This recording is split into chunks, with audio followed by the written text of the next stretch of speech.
Hello बच्चों, तो चलिए मैं आज लेकर आ गया हूँ रिडॉक्स रिएक्शन। चलिए तो मैं इसे पढ़ाने वाला हूँ। ये 12 में 11th का टॉपिक है, लेकिन 12 में भी बड़ा यूज होता है। यकीन मान के चलो कि आपके बोर्ड की बात करें तो लगभग आपके बोर्ड में 10 से 12 क्वेश्चन कम से कम पूछ लिए जाते हैं इस पे आधारित, उससे भी कहीं ज्यादा कि ऑक्सीकरण संख्या कैसे निकलता है, किसका ऑक्सीकरण संख्या क्या होता है, वो एक एक करके बात करते हैं। तो चलिए, और ये कॉम्पिटिटिव एग्जाम में भी बड़े जरूरतमंद टॉपिक है, तो चलिए हम बात करते हैं। यहाँ आप देख रहे होंगे रिडॉक्स रिएक्शंस। रिडॉक्स वो रासायनिक अभिक्रिया होता है जिसमें एक पदार्थ ऑक्सीकरण करता है और दूसरा क्या करता है, अवकरण। एक ऑक्सीकरण करता है और दूसरा अपचयन करता है, यानी कि ऑक्सीडेशन और रिडक्शन की प्रक्रिया होती है, उसी को हम रेडॉक्स रिएक्शन कहते हैं। किसी भी अभिक्रिया में एक साथ दोनों रिएक्शन होते हैं, अभिक्रियाएं होते हैं किसी भी कंपाउंड में, उसी को हम लोग रेडॉक्स रिएक्शंस कहते हैं। सबसे पहले मैं आपको बता दूं कि रिडॉक्स रिएक्शन होता क्या है, ऑक्सीकरण क्या होता है, एक एक करके आपने बचपन से पढ़ा है। ऑक्सीकरण का मतलब होता है ऑक्सीजन का जुड़ना, और रिडक्शन का मतलब होता है ऑक्सीजन का निकलना। पहला जो है इस तरह से हम पहचानते हैं। अगर मान लीजिए किसी में ऑक्सीजन नहीं है, हाइड्रोजन है, तो हाइड्रोजन के केस में बात करेंगे, ऑक्सीजन के केस में तो हाइड्रोजन, ऑक्सीजन का जुड़ना और हाइड्रोजन का निकलना क्या कहलाता है, ऑक्सीकरण कहलाता है।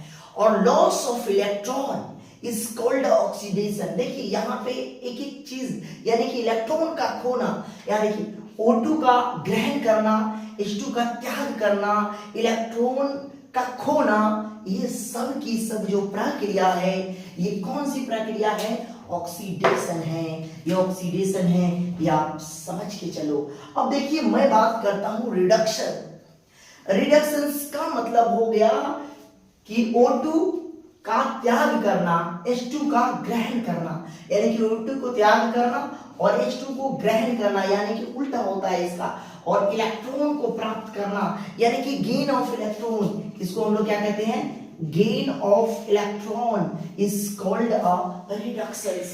तो ये सारे इसके मेन रूप हो गए। आप इस चीजों को ऑक्सीडेशंस के लिए और रिडक्शंस के लिए अभी मैं आपको एकदम बेसिक बता रहा हूँ, एकदम बेसिक। इस पे मैं ढेर सारा एग्जांपल करूंगा तो आपको एकदम बढ़िया से क्लियर हो जाएंगे। चलिए यहाँ पे आप देख रहे हैं सोडियम, है ना। आप देखिए यहाँ पे Na+ इलेक्ट्रॉन निकल गया, समझ रहे बात नहीं। यहाँ पे क्या हुआ, लॉस ऑफ इलेक्ट्रॉन। यहाँ क्या हो रहा है, loss of electron. Loss of electron को हम लोग क्या कहते हैं बताइए, ऑक्सीकरण कहते हैं। यहाँ पे देखिए CO2 है तो CO2 बनाया, यानी कि ऑक्सीजन का जुड़ना। ऑक्सीजन यहाँ पे क्या हो रहा है, ऑक्सीजन का जुड़ना, का जुड़ना, ऑक्सीजन की जुड़ने की जो प्रक्रिया है, जुड़ने की जो प्रक्रिया है, उसी को हम लोग क्या कहते हैं, ऑक्सीकरण कहते हैं। यहाँ पे एक चीज और देख सकते हैं, है ना, यानी कि हाइड्रोजन का त्याग करना। यहाँ NH3 था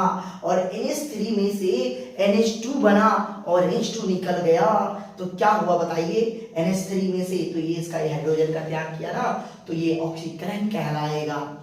अब ये बैलेंस नहीं, आप सोच रहे होंगे कि सर इस साइड जो है अभिक्रमक है, इधर क्या है, देखिए यहाँ पे अभिकारक है, यहाँ इसको अभिक्रमक कहते हैं, ये प्रतिफल है ना। यानी कि रिएजेंट सर, यानी कि रिएजेंट में जितना हाइड्रोजन है सर, प्रोडक्ट में तो कुछ ज्यादा है सर, बैलेंस तो नहीं है, तो बैलेंस आप कह सकते हैं।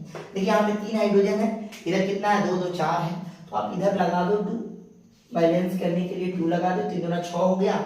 अब इधर 2 है तो इधर 2 लगा दो, हो जाएगा सब कुछ बैलेंस। इधर भी 2 नाइट्रोजन 2 नाइट्रोजन, 4 और 2 6 हो गया, बैलेंस हो गया। ऐसे करके आप बैलेंस कर सकते हैं।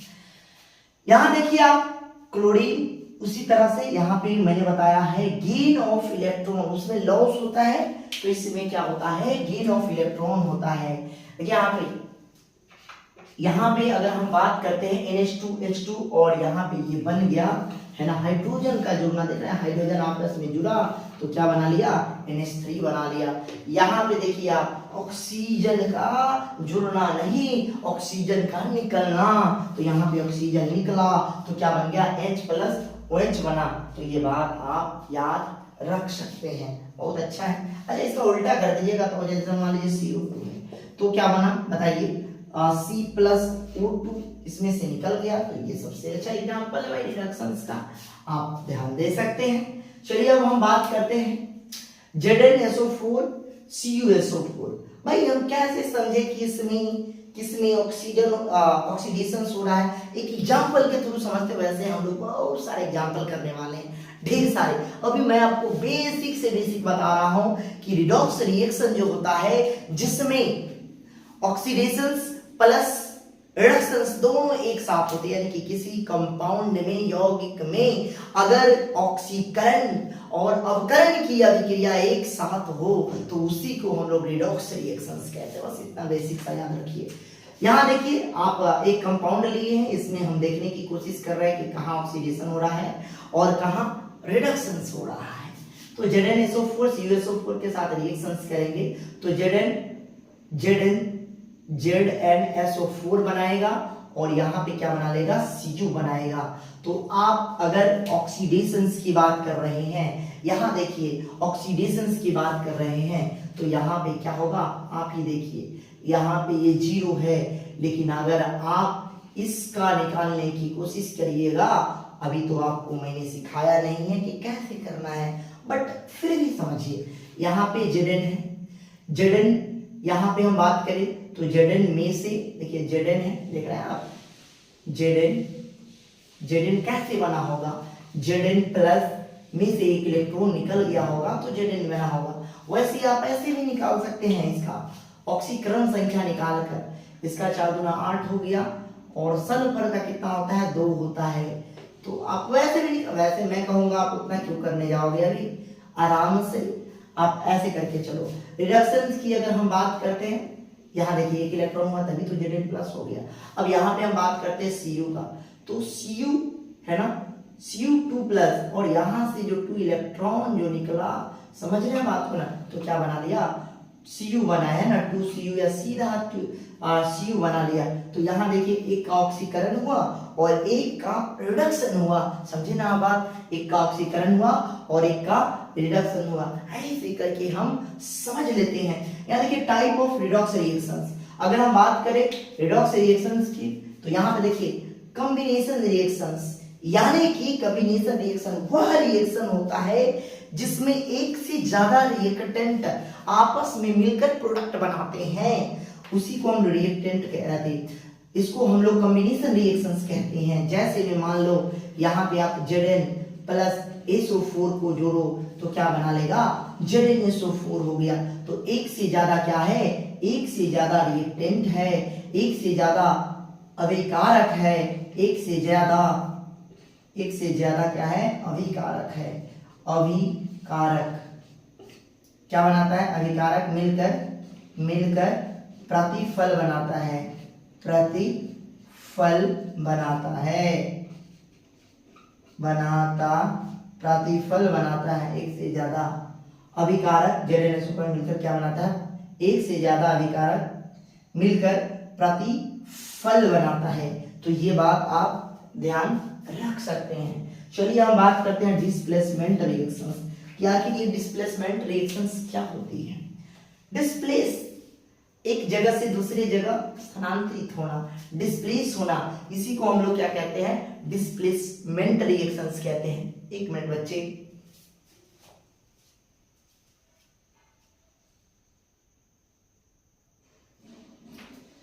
चलिए जरा सा मैं कैमरा देख रहा था। आइए अगर हम बात करें डिस्प्लेसमेंट रिएक्शंस की तो डिस्प्लेसमेंट रिएक्शंस में जो ज्यादा रिएक्टिव होता है ना, यानी कि कम रिएक्टिव ज्यादा रिएक्टिव वाले के साथ रिएक्ट करने की कोशिश करता है।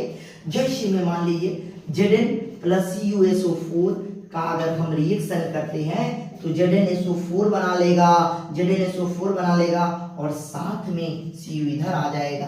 तो देखिए कम रिएक्टिव ज्यादा रिएक्टिव के साथ रिएक्शंस कर लिया ना, है ना, डिस्प्रोपोर्शनल रिएक्शन, इसमें ऑक्सीडेशन और रिडक्शन दोनों होता है एक साथ। है ना, यानी कि वैसी अभिक्रिया जिसमें ऑक्सीकरण और रिडक्शन दोनों हो, है ना, जिसमें ऑक्सीकरण, है ना, ऑक्सीडेशन और रिडक्शंस दोनों हो,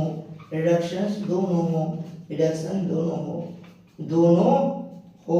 अभी मैंने आपको ऊपर वाला एग्जांपल सब दिया है। अब देखिए यहाँ पे डिस्प्रोपोर्शन हो गया, डिकम्पोजिशन रिएक्शन। डिकम्पोजिशन का मतलब होता है टूटने वाला, है ना, डिकम्पोज होना, है ना, टूटने वाला, है ना, टूटने वाला। जैसे में मान लीजिए KClO3, है ना, KClO3 अगर इसको आप तोड़िएगा तो क्या बनेगा, KCl बनेगा और साथ में बन जाएगा आपका 3O2 क्या बन जाएगा, 3O2। तो ये आप ध्यान रख सकते हैं, है ना, क्या बन जाएगा 3O2, KClO3 9। चलिए बैलेंस है क्या, एक बार देख लीजिएगा, बैलेंसिंग है क्या। यहाँ पे 3 लगा दीजिए तो 3KCl भी हो जाएगा, O3 3 9 हो जाएगा यहाँ पे। तो यहाँ पे थोड़ा सा गड़बड़ लग रहा है, तो यहाँ पे बैलेंसिंग के लिए हम क्या कर सकते हैं, 9/2 कर सकते हैं, तो भी हो जाएगा, 2 से 2 कट गया। अब देखिए एकदम बैलेंस है।